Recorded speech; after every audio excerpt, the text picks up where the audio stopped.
Welcome to Creating Cooperative Kids. I'm your host, Bill Corbett. Cyberbullying is defined as the use of electronic communication to bully a person, typically by sending messages of an intimidating or threatening nature. Now, according to a survey conducted by the American Osteopathic Association in 2011, 52% of parents surveyed reported being worried that their child will be bullied via social networking sites, and for very good reason.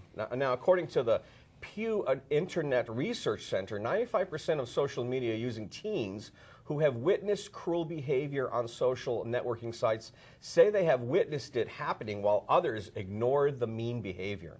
So in the studio with me today to shed some light on this growing problem is Scott Driscoll, a former law enforcement officer who has dedicated much of his life to internet safety. He's the co-author of the book www.areyouindanger.net, a must-read guide for children and adults in this digital age. Now, Mr. Driscoll is the president of the Internet Safety Concepts, an organization dedicated to helping families learn about being safe while still being able to use the internet and other technology. Thanks for being here, Scott. My pleasure. Thanks for having me.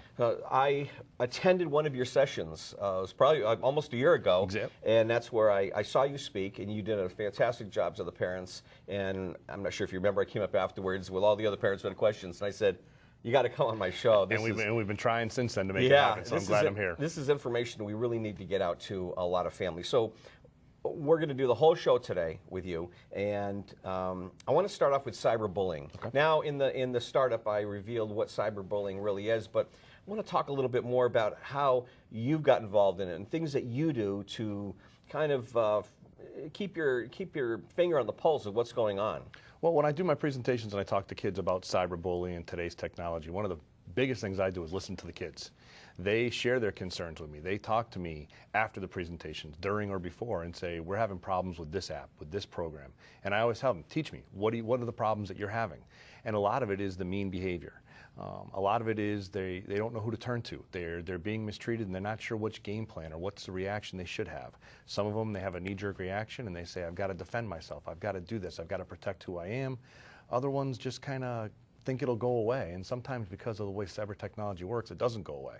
So my thing on cyberbullying is mainly I learn from the kids and I listen to the kids that I work with and the problems that they're facing. And it is a growing problem. It's happening all the time. Do you find that cyberbullying is the predator, if you will, or the assertive or aggressive person is somebody they know or somebody they don't know? It's both. It is. What happens a lot of times is one kid might be the target in a school system, in a neighborhood, and everybody seems to join on, and it goes from all different walks of life. And the reason being is we hide behind a screen. When I was growing up, the bully was the biggest kid. And he got away with whatever he wanted because he was the biggest kid and can intimidate and fear by his presence. Now behind a screen, with our words and our demeanors, anybody can instill fear. And that's why we're seeing such a big growth of it. Is there ways we can deal with it? Absolutely. But I think as parents and adults, we have to realize it's not the same bullying that we dealt with when we were a kid. When I was picked on as a kid, if I was home, I locked the door, take the phone off the hook, I was good. I wasn't bothered by the bully. Well, today's technology, as great as it is, and a lot of positives to it, one thing that happens is we are always able to be communicated with. And if someone's going through some stressful times and their self-esteem is low and they're being picked on a lot, every text message that comes through, they get worried. Is it someone that's a friend? Is it someone that's picking on me? It adds a lot of stress. Sometimes I think as adults we don't understand what they're going through because we never experienced it that way. And I think we find, what I found is first of all, with bullying, and it's a slightly different problem because I think, like you said, when we were young, we'd go home, lock the door, and we're fine because there was no electronic communication. And a lot of us also went home to our mother ironing, watching General Hospital, you know, but now the moms are working and they have to work, so kids we've got a lot of latchkey kids. Yep. So in the sense of bullying on its own, I think what experts say is, you know, you teach kids to stand strong and say no and scream no, and as long as we can disarm kids from being victims, and bullies have no prey. But it's a little bit different online, isn't it? It is, because everybody's communicating and everybody has access to each other. It's not like I would have to look up your phone number, know where you live when we were growing up. Today, I just Google search somebody and it shows me their Facebook page, their Twitter account. I can ask or request them on Instagram. And if used properly, it's a great way to communicate. It's the way that we do communicate these days. But it's so easy to cross that line in the blink of an eye because, one, we don't see the impact of our words. A lot of people don't bully and aren't mean to each other because they wouldn't say it to someone's face. They see the impact of their words. If I say something mean to you, I'm going to see a whole presence about you. And if I didn't mean it, I would say, oh, I'm sorry, I apologize about that. On a screen, I don't see the impact of my words, and that's why it really goes to a different level. Is there certain applications, certain channels that we see cyberbullying happen more often than not? If there's communication, it's available. And it's communication. unfortunate because there's a lot of great apps, a lot of great programs that when used properly offer us a world of entertainment, communication, and when used properly, they're a good resource for us. It's unfortunate when we see things in the blink of an eye just turn. What about age brackets? Does it happen in some ages more than others? Trying to give parents some guidelines of what they should be watching for, knowing how old their kids are. What do you think? I don't think there's an age. I really don't. I work with middle school, elementary school kids. They're experiencing it. I go all the way up to college, and the college students will tell me, we're still experiencing this. And when I go talk to companies, end of my presentation, adults will come to me and say, my boss is doing that to me via email. The way he talks to me, it's almost like a bullying situation. And it's unfortunate because if we get mad or frustrated, if we're typing something, we might throw all that mad and aggression into it. Not meaning to, we might throw something out there, and all of a sudden we realize afterwards, hey, that might not have been the best way to word it. Well, it's too late. It's already out there. What about impact? You know, I'm guessing we may have some parents who say, oh, don't worry about it, buddy. Just get over it. Just ignore them, you know. But there are impacts to cyberbullying if it's not handled effectively, right? Absolutely. Cyberbullying can be a long-term thing because depending on what website's being used, what app, what program, the images and the comments can be permanent. So even though a child might say, okay, I can put this behind us, a couple of years they might search their name and that whole incident might reoccur. And unfortunately what we're seeing in the news and worldwide is young people not knowing who to turn to and not knowing how to deal with it, harming themselves and having a severe consequence that goes along with this. Now I'm sure if a child is harming themselves, there's more than just that one cyberbullying issue, there's a lot to it. But I tried to put myself in a kid's shoes, and if I was being picked on and I wasn't feeling good from every angle it was coming, I'm not sure if I would be able to deal with that myself. So what I always tell kids is know the people you can trust and get the right people involved. Your best friend's mom or dad, your parents, your school principal, psychologist. Get somebody that you trust and say, I need help, or I know someone that needs help. And if we get involved, I think we can make a big difference. In your experience, and any idea why some kids would be apprehensive to reveal to a caregiver or an adult that something like this is going on? A couple things. The stigmatism of being a narc or a snitch.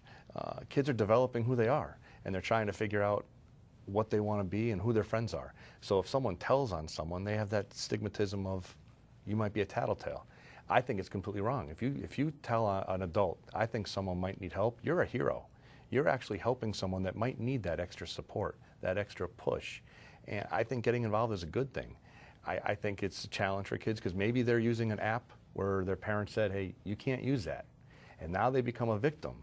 What do? Do I tell my parents I broke their rules, but I really think I need help? That's a tough balancing act. So one of the things I always tell my kids in my own home, we have our rules, even if you violate them. If you think your safety is in concern, tell me. We can deal with all the consequences, but your safety is the first priority. So a lot of kids say, I can't tell my parents I'm using that app. They'll kill me. And that just opens up more problems. Do you think that some kids might be afraid that they will become the victim if they become aware of it, that they'll now be the target of the bullies? It does happen sometimes, and that's unfortunate, where if someone stands up from their friends, the aggression could turn to that student. That's why I think I always take a we approach to cyberbullying or any kind of bullying. It's not a one kid that can do it. It's not a one bystander that can help. If we all put efforts into it together, we can make a difference. Adults, people that work in schools, community people, and the kids. I think we can do a big thing with it. What are your suggestions to parents if they become aware, or do you have suggestions for parents on how to check in to see if anything like that's going on? Well, I think the first thing parents need to be aware of is what programs or apps their kids are using. And if it's communication with people, if it's just games are okay to a point. If there's a way that you can communicate over an app, parents should be aware of what those apps are and who our children are communicating with, first and foremost. Not saying they can't use it, because a lot of them have good applications, but be aware of who they're communicating with. And then start the dialogue right from the get-go. If you use this and you have problems, I'm the first person you talk to. We'll work on it together. And as a parent, jump on the sword. I don't know a lot about it. We'll learn together, but we know how to keep you safe. We've just got to work at it. And I'm all for open communication. Does it solve all the problems? No. And it's easier said than done sometimes. I get that. But if my kid feels comfortable coming and talking to me, if I don't have an answer, I could call my local police department. Hey, my child is being treated this way. Is it against the law? Is there anything we can do? And you can start the ball rolling for help. See, I think that's what you just touched on is really important, to developing the relationship first. Because if you've got a good relationship with your child and he or she feels comfortable coming to you, even if they screw up and make a mistake, then that's going to be a wide open door for communication. But if you're yelling and screaming and punishing, no child's going to want to subject themselves to that. And that is easier said than done. Yeah. As a parent, I know I've raised my voice sometimes and said, why did I even take that approach? Easier said than done. But when it comes to allowing our children access to this technology, we have to be able to have that communication so we can think about safety, because we take it for granted. It's so cool, and in the blink of an eye, we're communicating with people. And some of those people just may not have the same nice intentions that most of us have. I tell parents, and I don't know how you feel about this, and we only got a minute to go, but Okay. To place kids' computers out in a common area where parents can easily see, rather than let them hide behind the bedroom door, they're more likely to maybe share stuff with you if they're out on the dining room table rather than behind their My rule has bedroom. always been public place, but our challenge now is the mobile technology. Because now we have the smartphones and we have all the devices, so the kids are moving away from computers to the apps and everything. Yep. Same rule can still apply. Hey, if you're going to use it, come on out here. Yeah. Okay, well, good. Thank you so much. Stay on. We're gonna take a break. In fact, we're gonna show some PSAs over our breaks that can really help parents and inform them as well about how serious of a problem this really is. Sounds good. One aspect of the internet where cyberbullying can take place is social media. Now, when we come back for our break, I'm going to ask Scott to educate us on the latest social media channels and the risks to kids and teens associated with them. So don't go away. We'll be right back.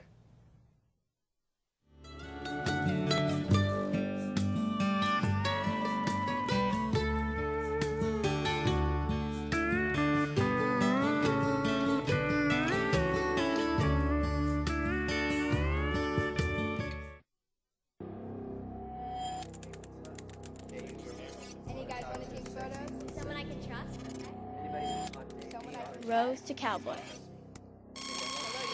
I'm 16, so whisper to me. It's fun talking to you like this. It's so cool when you say whisper. Be honest, you can trust me. So you like my picture? I want to see yours. This is too wild. I think I like you. You're someone I can trust. Okay? Completely. I'm 16. I'm all about love and trust. Trust me. I can't believe you want to see me. So this girl broke my heart. But you're so hot. And so sweet. My name is Walter, and I like to hang out in teen chat rooms. It's so easy to romance them, get them to trust me, or get them alone. Do you like roses? I love roses. I can be anywhere your kid has access to the internet, and be anyone they want me to be. Hey, Rose. Cowboy here. I'll bring you a rose. Wanna meet?